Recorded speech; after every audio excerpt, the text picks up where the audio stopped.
Jester, level 4 upgrade. This upgrade was also donated to me by the Absolute One. Thank you again, man. And as you can see, it's STRC's heat sink motor mount. So let's go ahead and open it up and check it out. And this, I have to say, looks awesome. It's definitely going to match with the STRC's motor mount plate. Enough talk, let's go ahead and install it. First thing I need to do is take off the gear cover, which is held on with one screw. Once I get the gear cover off, then I can go ahead and work on the motor. The motor itself is also held in with just one single screw, so I'm going to go ahead and take this one off as well. Alright, I'm going to unplug the motor, open this battery compartment door, push that down, pull the ESC out, and then the motor can easily just come right on off. Now I need to take off the pinion gear. There is a single grub screw that holds the pinion gear onto the shaft for the motor, and there's also this little groove so you can fit in an Allen wrench to reach that grub screw. There we go. Go ahead and loosen it up, slide that off.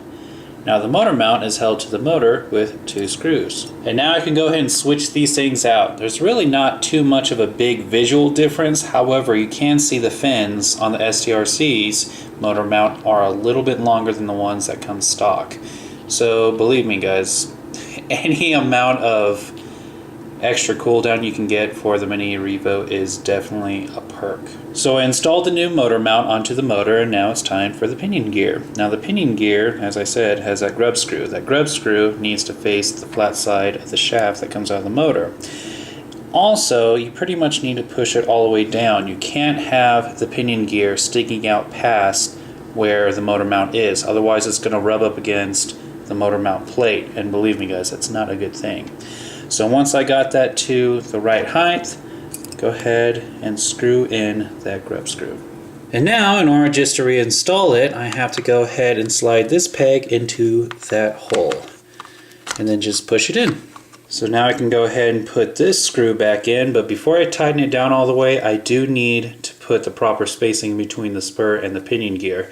So what I can do is just stick a piece of paper in there and then tighten it up. After that's taken care of, I can put on the gear cover and then reinstall the one screw that holds it in.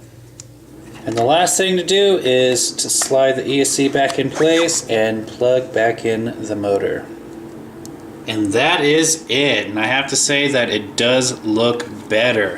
STRC's motor mount it has this certain kind of shine to it that this doesn't seem to have. Not to mention with the longer fins, I mean, you really can't go wrong with it. Thank you again, Absolute, for donating this. And that was Jester's level 4 upgrade.